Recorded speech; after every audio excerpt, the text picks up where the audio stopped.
مرحبا أصدقائي، كيف حالكم؟ لقد اشتقت إليكم كثيرا. جلستنا لهذا اليوم هي صناعة مجسم. سوف أقوم بصنع مجسم جميل. سوف أقوم بصنع طائرة جميلة. تابعوا معي أصدقائي. نحتاج في تنفيذ هذا النشاط أصدقائي إلى ملاقط غسيل، قد تكون ملونة أو غير ملونة. انظروا جيدا إلى هذه الملاقط. جيد أصدقائي. نحتاج أيضا إلى أعواد تشبه أعواد المثلجات، قصيرة وطويلة، ويمكن استبدالها أيضا بقطع من الكرتون. يمكن تزيين هذه الأعواد بماذا؟ بأشكال وألوان مختلفة كما فعلت أنا. انظروا إلى هذه الأعواد. أيضا أصدقائي، إذا لم يتوفر لديكم ألوان يمكن استخدام هذه بدون ألوان. وأيضا نحتاج إلى خيطين. جيد أصدقائي، انظروا، نحتاج إلى خيطين. جيد، انظروا. وأيضا أصدقائي نحتاج إلى مقص، لكن لا تستخدموا المقص بمفردكم. تابعوا معي أصدقائي. انظروا جيدا. سوف آخذ الملقط الأول. سوف أقوم بتثبيت الأجنحة الطويلة على أحد الملاقط. سوف أضع جناحا من الأسفل وجناحا من الأعلى. انظروا جيدا أصدقائي كيف أنا أقوم بتثبيت هذه الأجنحة على الملقط. ثم سوف أقوم بإحضار الخيط وألف الخيط على الأجنحة والملقط بشكل جيد من جميع الاتجاهات. جيد أصدقائي، انظروا جيدا. انظروا جيدا أصدقائي حتى نتمكن من صناعة طائرة جميلة. ثم سوف أقوم بربط هذا الخيط. انظروا جيدا أصدقائي حتى يكون محكما. أجل. ثم سوف أقوم بقص هذه الزوائد بالمقص، لكن اطلب المساعدة من الأهل في قص هذه الخيوط. جيد أصدقائي. ثم سوف أقوم بموازنة الأجنحة على الملقط. هكذا انتهينا من الجزء الأول. جيد. ثم سوف أقوم بصناعة الجزء الثاني. سوف أحضر الملقط الآخر والأجنحة الأخرى. سوف أقوم بتثبيت أيضا انظروا أيضا أين أثبت. جيد. انظروا جيدا، جناح من الأسفل وجناح من الأعلى بنفس طريقة الجزء الأول. ثم سوف أقوم بإحضار الخيط وألف هذا الخيط على الأجنحة والملقط بشكل جيد ومحكم حتى تكون قوية. جيد أصدقائي. وبعد ذلك أصدقائي سوف أقوم بربط هذا الخيط كما فعلنا. جيد.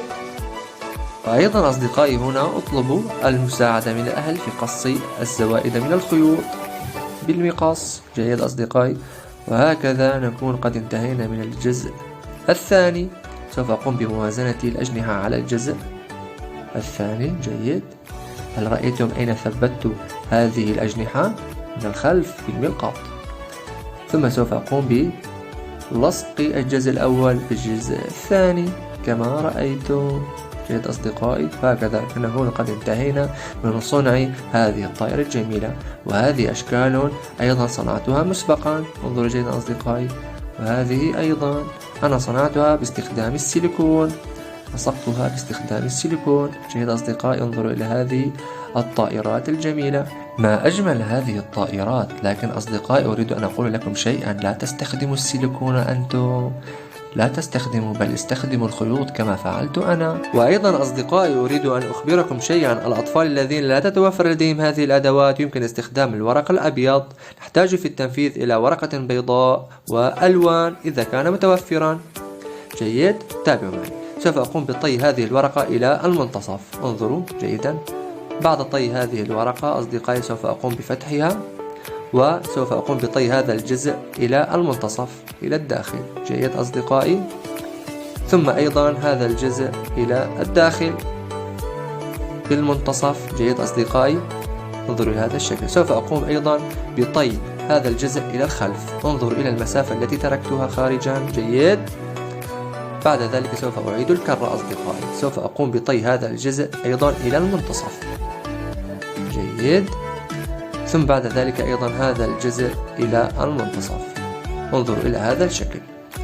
بعد ذلك أصدقائي سوف أقوم بطي هذا الجزء إلى الأمام. جيد. انظروا إلى الشكل. ثم سوف أقوم بطي الشكل إلى الخلف. جيد أصدقائي. ثم سوف أقوم بطي الأجنحة. الجناح الأول إلى الأسفل. جيد.